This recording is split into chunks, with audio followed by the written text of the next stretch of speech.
Hello everyone, welcome back to this YouTube channel. This is Seema भैया।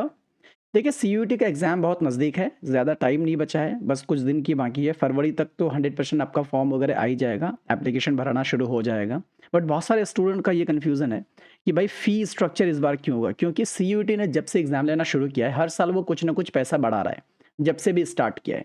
तो 2025 में देखने वाले हैं कि वो अपना एप्लीकेशन का फ़ीस कितना रखेगा, पर सब्जेक्ट कितना रखेगा, या फिर अप टू 3 कितना लेगा, या अप टू 4 या अप टू 5 कितना लेगा। तो वो सारी चीज़ें हम लोग इस वीडियो के अंदर हम एनालिसिस करेंगे, बताएँगे।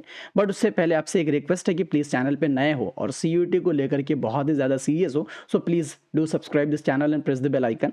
एंड इंपॉर्टेंटली ये हमारा टेलीग्राम हैंडल है, जिससे आप क्या कर लो, आप इसको ज्वाइन कर लो, डेफिनेटली फॉलो कर लो। इससे सबसे बड़ा फ़ायदा ये होगा कि आपको जो माइनर से माइनर इन्फॉर्मेशन होता है, उसको आप राइट टाइम पे गेन कर सकते हो, क्योंकि बहुत सारी इन्फॉर्मेशन ऐसा होता है कि उसका वीडियो बनाना पॉसिबल नहीं होता। लेकिन ये है कि एक टेक्स्ट मैसेज के तौर पर उसमें डाल देने से आप पूरा फिल हो जाते हो मैसेज से, जो भी अपडेट होता है उससे अपडेट हो जाते हो आप। तो इसलिए मैं चाहूँगा कि आप इसको फॉलो कर लो।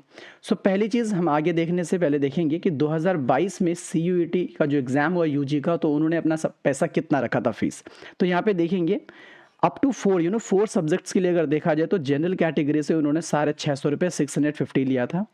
उसी प्रकार आप अगर ओबीसी देखोगे एनसीएल ईडब्ल्यूएस को लेकर के, तो उसके लिए 600 रुपये पेड करवाया। एससी एसटी थर्ड जेंडर और पीडब्ल्यूबीडी के लिए उन्होंने 550 रखा था।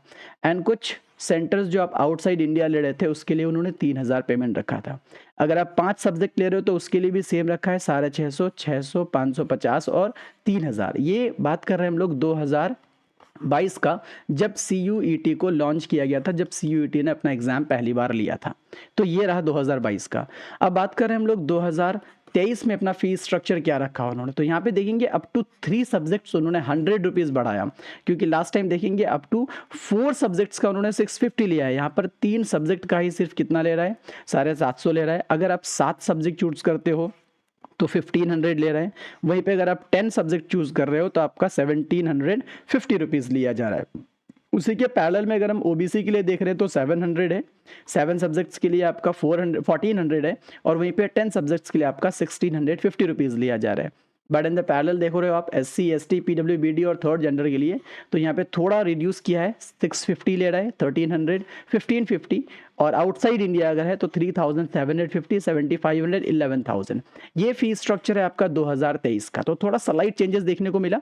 यहाँ पे आपका 650 था, यहाँ पे आपका 750 कर दिया। धीरे धीरे आप सब्जेक्ट इंक्रीज कर रहा है तो पैसे भी इंक्रीज करा दिया। उसी प्रकार अगर आप 2024 में आकर के इसके फीस स्ट्रक्चर देख रहे हो, तो यहाँ पे देखेंगे जनरल कैटेगरी के लिए 3 सब्जेक्ट के लिए वो 1000 रुपये ले रहा है। तो आप अंदाजा लगा सकते हो, पहले उन्होंने लिया 650 रुपये, जो कि 4 सब्जेक्ट के लिए था, जनरल कैटेगरी की बात कर रहा हूँ। अब यहाँ पर एक सब्जेक्ट दे रहा है कि 3 सब्जेक्ट का वो 750 ले रहा है, जो कि एक सब्जेक्ट भी घटा दिया और पैसा भी 100 रुपीज़ बढ़ा दिया। अब यहाँ पे देखेंगे तो 3 सब्जेक्ट तो रखा है, जो कि लास्ट टाइम भी 3 सब्जेक्ट था, अब भी 3 सब्जेक्ट है, लेकिन उसका 750 से बढ़ा करके 1000 कर दिया है। आप ऐसा कह सकते हो कि 250 रुपये उन्होंने इंक्रीज कर दिया एक साल के अंदर। अब वहीं पे ओबीसी के लिए अगर देख रहे हो एनसीएल ईडब्ल्यूएस, तो उसके लिए 900 ले रहे हैं। SC ST PWBD third gender के लिए उन्होंने 800 लिया है, और सेंटर जो आउटसाइड इंडिया उसके लिए 4500 ले रहे हैं। एंड एडिशनल सब्जेक्ट इसके अलावा अगर आप लेते हो तो डेफिनेटली आपको 400 रुपये एक्स्ट्रा देना पड़ेगा एक एक सब्जेक्ट के लिए। अगर आप बढ़ाते हो 3 तक के लिए आपको 1000 देना पड़ेगा। अगर आप 4 ले रहे हो तो 400 और ऐड कर दो, और अगर एक ले रहे हो तो उसके लिए फिर 400 ऐड करो, और एक ले रहे हो तो फिर 400 ऐड करो, यानी कि 400 रुपये एक्स्ट्रा लिया जा रहा है। तो इस बार भी थोड़ा सा स्लाइड चेंजेस देखने को मिला कि थोड़ा पैसा ज़्यादा चार्ज कर रहा है। तो अब बात आ रही है कि सीयूईटी अब अगर 2025 में जो एग्ज़ाम लेने जा रहा है, तो इसमें वो फीस कितना रख सकता है। तो जैसा पीछे से ट्रेंड आ रहा है, तो इस बार भी आप मान के चले कि मे बी वो 100 to 150 इंक्रीज कर सकता है, बट नहीं भी कर सकता है। तो इतना रुपीज़ आप अपने माइंड में रखें कि 3 सब्जेक्ट के लिए यहाँ पे वो जैसे 1000 रुपये लिया है, तो आप यूँ माने कि 100 या 150 उसमें आप ऐड करके इतना जनरल कैटेगरी के लिए आप फिल कर सकते हो। तो मोस्ट प्रोबेबली 100 या 150 रुपये इस बार वो शायद ज़्यादा ले सकता है। तो ये था थोड़ा फीस स्ट्रक्चर को लेकर के एक शॉर्ट वीडियो। सो होप कि आपको मदद मिली होगी। एंड जब फॉर्म आएगा देन उस वक्त तो फिर देख लिया जाएगा, एक प्रॉपर वीडियो भी बना करके मैं पोस्ट कर दूंगा। सो ये था इन्फॉर्मेशन इस वीडियो के अंदर। So thank you for watching, and please आप अपनी प्रिपरेशन को जिस स्पीड में कर रहे हो वो प्रॉपरली करते रहो।